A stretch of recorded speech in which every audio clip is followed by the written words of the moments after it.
fan because I called his coming out fight against Bradis Prescott. He's special. And then various other stepping stones throughout his career. I also think he's one of those guys that if you tell him he can't do something, he wants to show you and shock the world. 1,000%. Absolutely right. I also think Canelo is slowing down. I didn't give Canelo more than like 3 rounds. Yeah. Maybe 4 if I'm just being generous.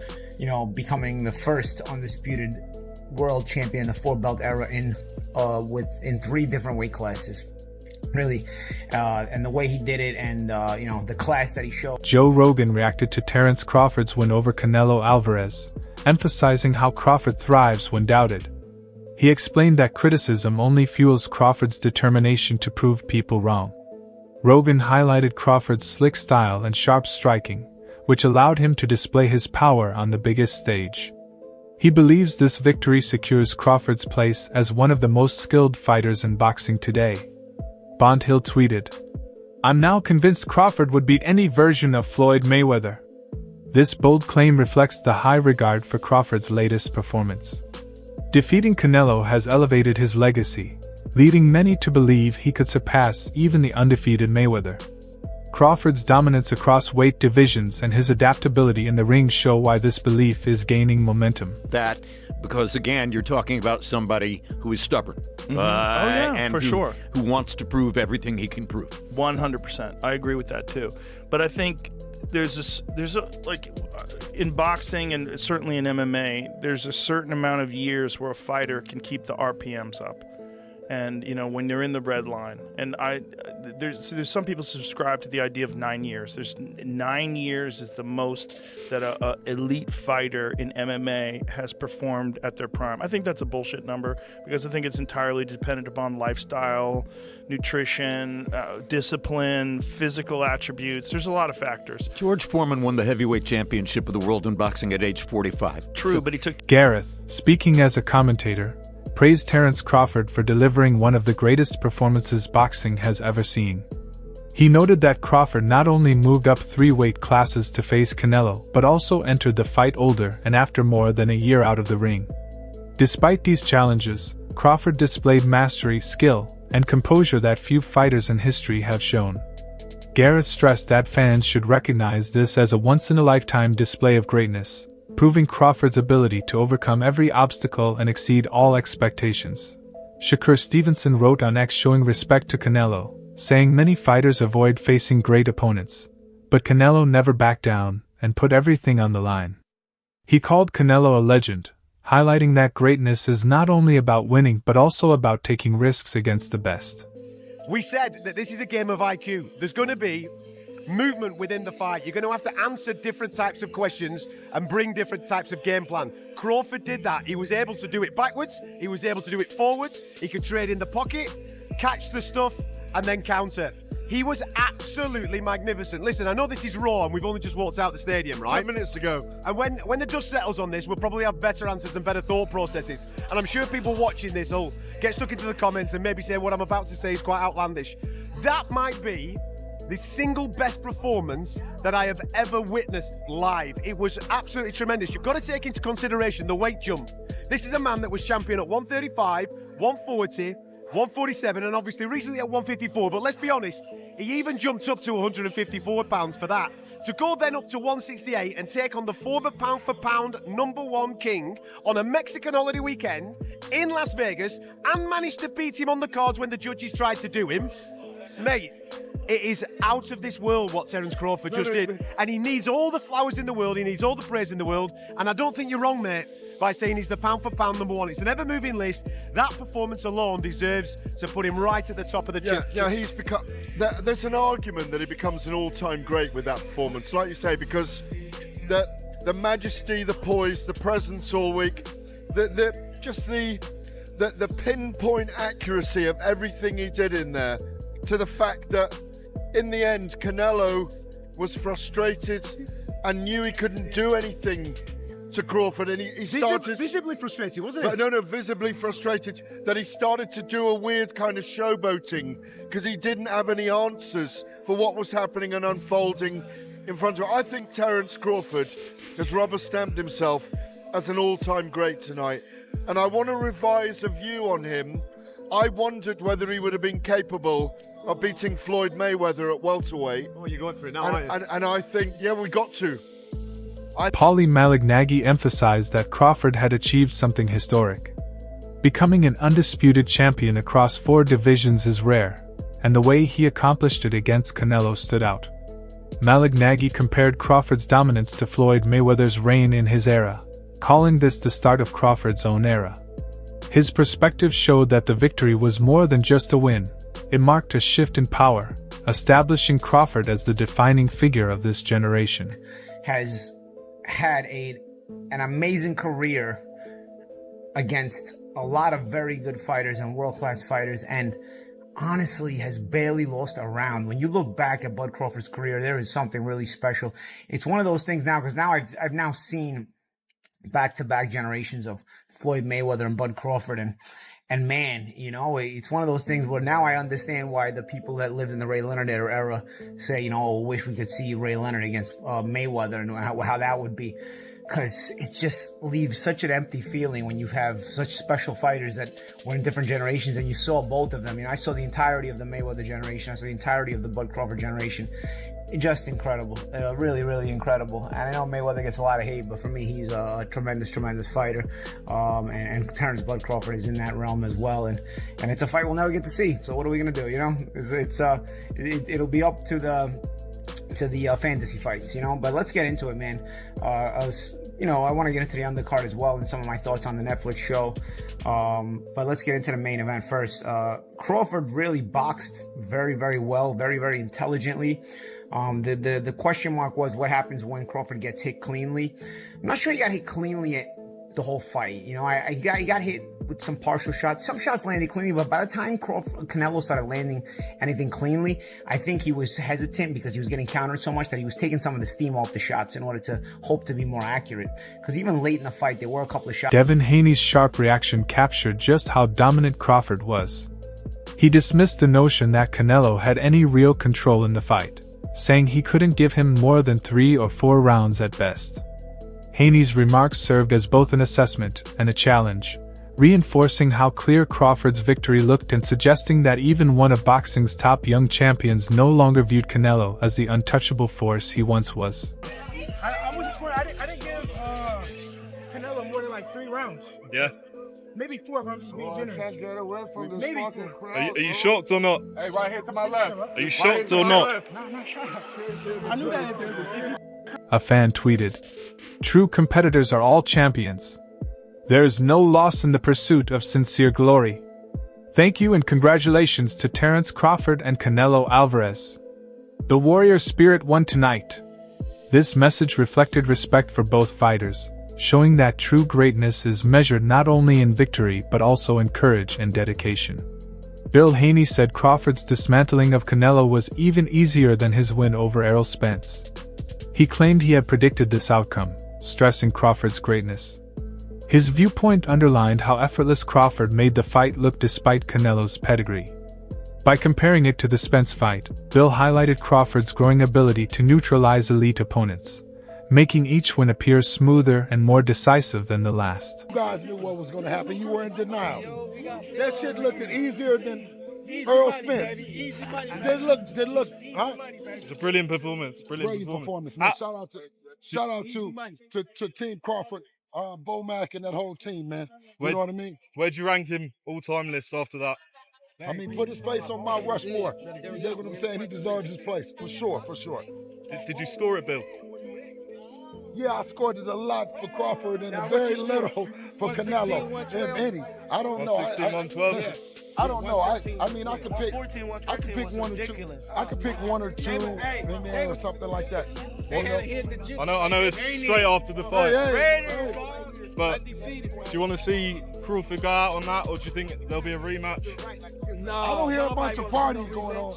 I've listened. It sounds like a funeral home in Allegiant Stadium. Did Crawford win? It sounds like it's a funeral home. Look, you see over there. You see it's quiet. It's quiet as shit. Yeah. Is it a holiday or what? Oh my God. Oh my God. Listen, that's a Crawford fan. He's Mexican. Now, listen. Hey, y'all know what's up. Crawford done did it. And only person that's talking is me. November 22nd. If you don't want to hear nothing else, Crawford is great. November 22nd. A fan tweeted, "Crawford is out of his prime and older than Canelo, but beat him fair and square. No catch weight or nothing. I mean, he lost to a fighter who came up 3 weight classes. No excuses." This reaction highlights the magnitude of Crawford's win, showing that despite being older and moving up multiple divisions, he still proved superior. It leaves no room for excuses, cementing the victory as one of boxing's greatest achievements. Analysts noted that this fight wasn't just about belts, it was about legacy. The narrative was simple: the winner would be recognized as the greatest of this era.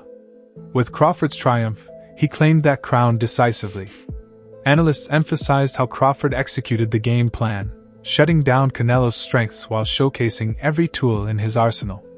The conversation has now shifted from whether Crawford belongs among the greats to where exactly he ranks in boxing history. Then, yeah, you can do it. You can absolutely do it. And Terence Crawford did it, and he did it damn well. Credit to Terence Crawford. Absolutely. Honestly, I'm still... Because for me, although I was picking Canelo Alvarez to win this fight, and although I've been a fan of Canelo Alvarez for many, many years, he was one of the main guys who got me into boxing. I have loved Terence Crawford, loved watching him fight for years and years and years. I remember staying up at the time, and I actually made sure to get the HBO feed to get his fight with Victor Postal. And I remember, it wasn't one of his more entertaining fights, but I remember just being just in awe of the skill and ability of Terence Crawford at the time. I remember Bob Arum, they're both run by Top Rank, when people were saying, oh, could Loma fight Terence Crawford? And Bob Arum said that would be suicide. It would have been suicide. Could you imagine? Good Lord. I can't put into words how happy I am to be proven wrong, because I love watching Terence Crawford. I think he is phenomenal. Absolutely phenomenal. And it's really fitting, right? And I love Canelo Alvarez, right? But it's really fitting that at the top of boxing, we have two of the most honest champions, honest men you could ever see, you could ever imagine. And that being Alexander Usyk and Terence Crawford, two friends. And I think they really sum up this era of boxing. If we are coming to the end of it as a whole, I think they really sum it up that if you're dedicated to your profession and you're willing to... Coming back to Joe Rogan, he reacted passionately to the fight, saying Crawford proved himself the superior boxer to Canelo. He explained that Crawford isn't just a great striker but also carries the mentality and adaptability of a wrestler, which makes him even more dangerous. Rogan highlighted how moving up in weight and dominating such a tough challenge was an incredible leap, comparing it to historic moments in boxing. In his view, Crawford achieved something greater than Hagler ever did, cementing his place among the sports elite with flawless execution. Yeah, He's really fucking good. but I just think Crawford is, it's weird to say against Canelo, but I think he's the better boxer, and I think he's the guy who can make the better in-fight adjustments if Canelo doesn't kill him. It's going to be interesting, I'll tell you that. What do you think? I don't know. You know, it's a big jump to go from 54, which was a step up from 47, right? Now so it he's goes to going 54, and now 68? he's going to 68. That's so much weight. A lot of weight. But Terence is, I think he's the best switch hitter since Hagler. They claim Hagler. Meanwhile, a user tweeted, Jake Paul mocks lying weirdo Canelo Alvarez in brutal slam after his loss to Terence Crawford. This showed how Paul wasted no time taking a jab at Canelo, using the moment to fuel their ongoing rivalry and keep himself relevant by targeting boxing's biggest names. Roy Jones Jr., one of the greatest fighters in history, declared that Crawford had reached a new level of greatness. He called him special, stressing that after such a performance, nobody in this era can match him. Praise from Roy carried extra weight given his own experience at the top of the sport, making it clear that Crawford's win wasn't just another victory. It was a defining moment that permanently elevated his status. It was a very close fight coming down to the last 2 rounds, but Bud put him out. And he fought very smart. He let Canelo wear himself down early, and then he started fighting late. This was very smart. Not many people gave Bud a chance, but he dominated in there tonight. Do you see anyone from this era beating Terence Crawford? No, nobody gonna beat him. Nobody gonna beat him. What makes him so special? The fact that he's fought on both sides and he's a winner at heart. His heart is everything. With the scorecards right, 2 judges gave it to him by 1 round. Yeah, it was supposed to fight. It all depends on what you like. Well, if you like Canelo's aggression, you gave the Bud by like 1 or 2 rounds. But if you like boxing, Bud won by a few more rounds. What should both guys do next? What? What should both guys do next? I mean, Canelo probably got to go back and decide what he wants to do. Bud, if I were Bud, I would just be tired. So, who gonna talk?